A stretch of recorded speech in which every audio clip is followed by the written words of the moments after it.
Brigade জনসভা RAM work, কলকাতায় fashion show হচ্ছে, চোরেরা হাঁটাহাঁটি করছে, মমতা শূর্পণখা। সুকান্ত তখন সন্দেশখালী নেজেটের দক্ষিণ আকড়াতলা বসিরহাট বিজেপির সাংগঠনিক জেলার নেতৃত্বে প্রকাশ্য জনসভায়।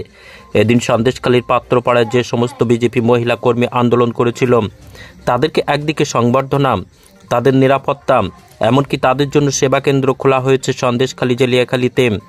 এদিন বিরোধী দলনেতা শুভেন্দু অধিকারী, রাজ্য সভাপতি সুকান্ত মজুমদার একযোগে ব্রিগেড জনসভাকে কটাক্ষ করছেন। প্রথমে 300 মিটার র্যাম্প ওয়ার্ক, সেটা নিয়ে বলছে কলকাতায় চোরেদের রানী, চোরেদের নিয়ে ফ্যাশন শো করছে, সেখানে চোরেরা হাঁটাহাঁটি করছে। পাশাপাশি এও বলেন মমতা শূর্পণখা প্রধানমন্ত্রীকে বহিরাগত বলে উনি নিজে বহিরাগত। শেখ শাহজাহান নিয়ে শুভেন্দু অধিকারী বলেন, ডিসেম্বরে বসিরহাটের রেল কলোনির মাঠে বলে গিয়েছিলাম শেখ শাহজাহান এখন জেলে। এরপর একে একে বসিরহাট মহকুমা তৃণমূল নেতাদের নাম করে বলেন, অপেক্ষা করুন, সময় দিন, সবাইকে জেলে যেতে হবে। শাহজাহানকে যখন পুলিশ ধরে বসে থাকে, মহকুমা আদালতে তোলায় কিভাবে হেঁটে যাচ্ছিল, মনে হচ্ছিল বাংলার বাঘ এখন বিড়াল হয়ে গেছে। যেভাবে দেখছেন সাল উঠে গেছে, সালোটা কুকুরের মতো ঘেউ ঘেউ করছে। এমএস নিউজ বাংলা চ্যানেলের পরবর্তী খবর সবার আগে পেতে ইউটিউবে চ্যানেলটি সাবস্ক্রাইব করুন, ফেসবুক পেজ ফলো করুন, ফলো বাটন ক্লিক করুন, সেই সঙ্গে খবরটি ফেসবুকে প্রচুর পরিমাণে শেয়ার করুন।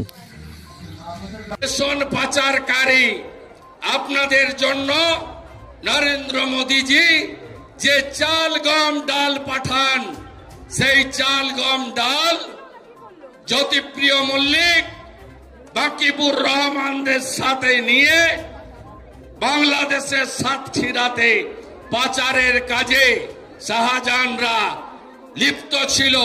ইডি এসেছিল, ইডি আক্রান্ত হয়েছে। তারপরে আপনারা দেখেছেন কিভাবে আমরা আপনাদের পাশে থেকে লড়াই করেছি। এই শাহজাহান কার হাতে সৃষ্টি বলুন? কার হাতে? সিপিএম তৈরি করেছিল। সিপিএম এর কোন অধিকার আছে এই সন্দেশখালীর ঘটনায় আপনাদের হয়ে লড়াই করার? একমাত্র বিজেপি। আপনাদের সন্দেশখালীর লড়াইকে সন্দেশখালী থেকে দিল্লি পর্যন্ত নিয়ে গেছি আমরা। আজকে ফ্রিতে রেশন নাকি দিদি দিচ্ছে, মঞ্চের উপর দাঁড়িয়ে মিথ্যে কথা বলছে। তবে আজকে বাংলার মানুষেরা খুব আরামে আছে, খুব আনন্দে আছে।